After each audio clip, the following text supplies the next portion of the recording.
Frank Duff had a great dream.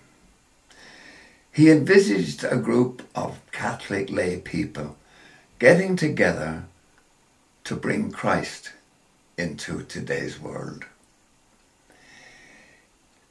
They would dedicate themselves to Mary Immaculate, and they would organise themselves on the lines of the ancient Roman legion. The members of this army of peace and service would bring the gospel into hearts which were yearning for Christ. This is the headquarters of this now worldwide organisation. Every year, visitors from all over the world come here. They're shown the photographs of those who have given their time and in some cases their lives to this organisation. Here, the visitors sign in. Among the names of those who have in the past signed this visitor's book is that of Edel Quinn. Every legionary knows this name. Edel Quinn was born on 14th September 1907 in Kanturk, County Cork. She had 3 sisters and 1 brother, and for many years they moved from town to town because of her father's job in the bank. Eventually, in 1924, the family settled in Monkstown, County Dublin. At school, she was a spirited youngster who enjoyed tennis, golf, and other sports. She is also remembered as being a little imp, and later as a graceful and charming girl who loved dancing and playing the piano. When she finished school, she started work as a secretary in Chagney Tile Works in Dublin. It was here that she met Pierre, a Frenchman who proposed to her. She turned him down, since she had it in mind to join the Poor Clares, a contemplative order in Belfast. She told him that she had promised her life to God. Unhappily, due to ill health, she was prevented from joining the order. It was around this time that Edel joined the Legion, the organisation that had been established by Mr. Frank Duff. At this time, the organisation did visitation in homes, hospitals and other institutions. They also organised a project among the prostitutes in the slum areas of Dublin. Edel joined and very soon proved herself a worthy and hard-working legionary, spending many evenings doing legionary work. Within 2 years, she was sent as president of a presidium working with street girls. The people who knew her then were aware of how frail she was, and yet her personality and her approach lifted her fellow legionaries. In 1931, she made her attempt to join the Poor Clares and was to enter in 1932, but she fell suddenly ill. Advanced tuberculosis was diagnosed, and as a result she was ordered to go to Newcastle Sanatorium in County Wicklow. She stayed there for 18 months. During her stay, she was a happy person who cheered all around her. She did not complain about her illness, but tried to help her fellow patients. She was ordered to rest. In 1933, she left Newcastle, got a new job, and resumed her legionary work. At this stage, and for 3 years later, her health started to improve. The Legion was spreading to other parts of Ireland and Great Britain. Edel went to Menevia in North Wales on a 2-week project to promote the work of the Legion there. She came home tired, but quite convinced that she wanted to work full-time as a legionary, perhaps in England. By 1936, the Legion had spread to the United States and even to Africa. The Catholic authorities in East Africa were very anxious to have an envoy from the Legion working there. Edel's name was mentioned, but some of the concilium were reluctant to agree because of her health. One Carmelite priest, Father McGuinness, was very much against it because he was aware of the dangers, the primitive conditions and the diseases which are part and parcel of Africa. But Edel knew of these and still wanted to go. Father McGuinness gave her his blessing, saying, "Go off on your mission, Edel. God himself summons you to it." On October 24, 1936, Edel left Ireland. She sailed to Africa aboard the passenger liner Clongibby Castle. Now, in the lifetime and the closing time of Pope Paul, he sent over his secretary, Father McGee, and asked us to give him a letter from Edel Quinn's correspondence, a letter which we thought was the most distinctive, characteristic document which ever proceeded from her. Well, now, at first thought that was asking us an impossibility, because she wrote at least a couple of letters every week, apart from others. And to pick out from that would be, well, impossibility. But as it was, one letter jumped to our thought, and it was this letter that she wrote. And it was a letter saying goodbye and promising to serve us faithfully. The letter is in her life in facsimile. Yes, right. That's the letter we sent to the Pope, where she rendered all her feelings. But then, very typically, she said, "I will never again refer to this subject." And she never did. She never let the softer side out again. Her first letter home was memorable. "I could not say thanks, as I was afraid of breaking down, perhaps. But it is good to feel that one is trusted, and it will be a help in the days to come. I would like you to remember always, whatever happens, that I am glad you gave me the opportunity of going. I realize it's a privilege, and also that only you persisted. I personally would never have been sent. I only hope I do not fail the Legion when the work comes to be done." On November 23rd, she disembarked at Mombasa. She went to Nairobi, where she intended having her Legion headquarters. Nairobi was, at that time, changing from being a bush town to be a centre of East African business life. There were sharp differences between the different groups in language, dress, and living standards. The Catholics of Nairobi were concentrated in their own areas and made no attempt to welcome others to join their faith. The first work Edel explained to them was to give religious instructions to a group of 14 children she knew. Thus, the Presidium of the Immaculate Conception was formed. This was the first of Edel's African presidia. She had lots of difficulties to overcome.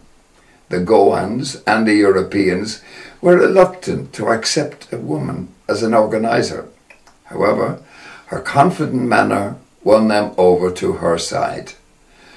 To conquer the language barrier, she got the Tessera translated into Swahili and 6 other African dialects. So she was in a state of constant movement like that. And this began to prove that she had to get transport. So she wrote to us and said she'd have to get a car. So we made, gave her the permission order, but made the condition that she was not, except in towns, she was not to drive it herself. And she gave beyond that, she promised that. So she bought this, what she called her Rolls Royce. It was a Ford model, and she paid £40 for it. So you can guess that's with excellence. By 1937, she had founded enough presidia to establish a curia. At the ceremonies marking the initiation of the curia, the ethnic barriers were broken down when priests preached in Swahili and English. Archbishop Antonio Riberi, the papal nuncio to Africa, wrote to 32 bishops under his direction, recommending Edel Quinn's work to them. She was invited by them to start the Legion in their diocese. In the next 4 years, she travelled ceaselessly, from Kenya to Zanzibar, to Uganda, to Tanganyika, and even to Mauritius and the Indian Ocean. In January 1940, she braved the waters of the Indian Ocean, sailed to the island of Mauritius. Here she had to speak French, so her days in Chagny works came in useful. Mauritius had all creeds, colours and races for inhabitants. Within 9 months, she established 30 presidia in 19 different parishes, and in setting up these, she was most insistent on conformity to the Legion Handbook. Mauritius did a great deal of harm to her health. At the end of August 1940, Edel travelled from Mauritius to Durban. In September 1940, she visited Nyasaland, where she started the Legion in 3 different parishes. Unfortunately, the journey from one place to another on a bicycle in the tremendous heat told on her, and finally she collapsed. She was immobilised for some time, in a couple of convalescent homes. And then we got word that she was going to resume her envoyship. And we telegraphed out to her prohibiting her from doing this.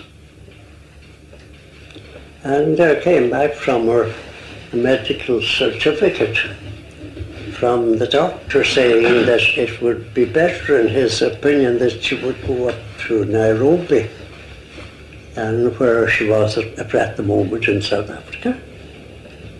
We could do nothing. Off she went. She continued her work, and within a short time had re-established her links with legionaries working in Kenya and other parts of East Africa. All this she did by mail. In May 1943, although she could hardly walk, she went on an 80-mile car journey on a missionary project.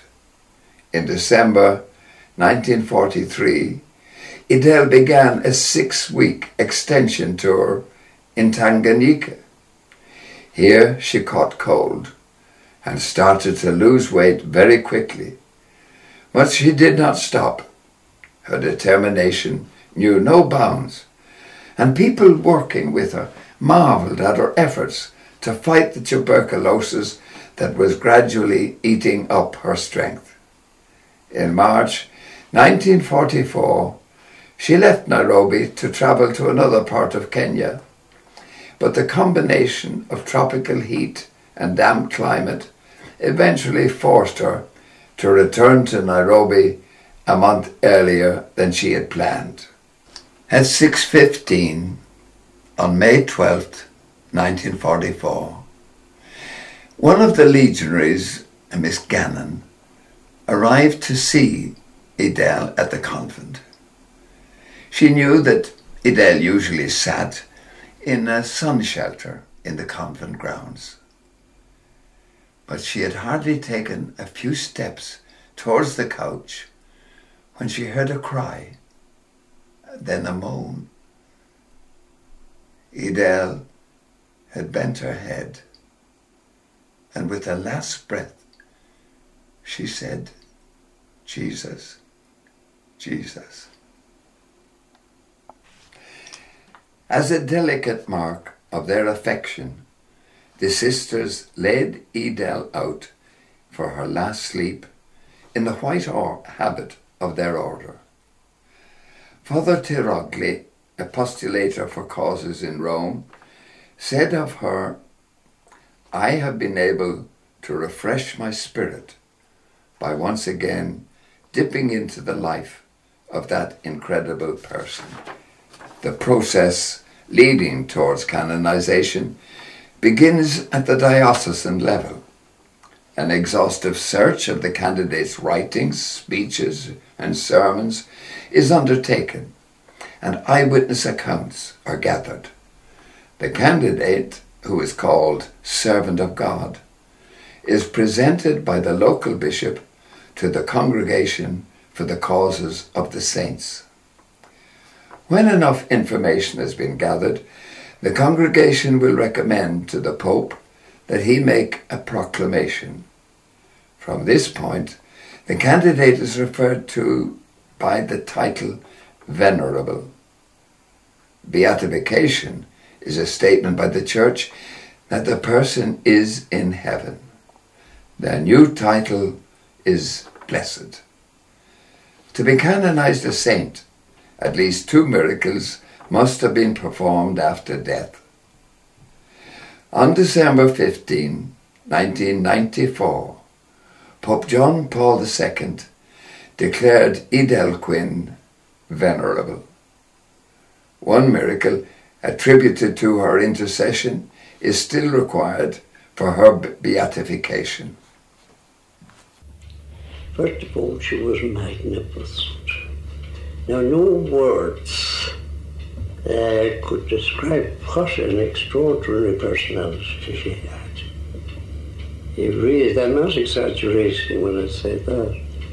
She was a radiant sort of individual, one of the most charming people that you could meet, utterly and absolutely convinced about religion, and with a wonderful gift of persuasion. On one occasion at least, you don't know how often it happened, but on one occasion at least she fasted for 17 hours to get Holy Communion. That frail girl, and of course her courage was the courage of 100 lions.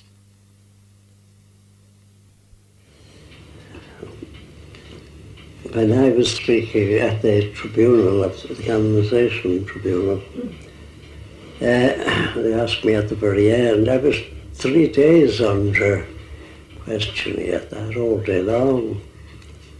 And when they said to me at the very, very end, had I any comment I'd like to make, I said that, well, that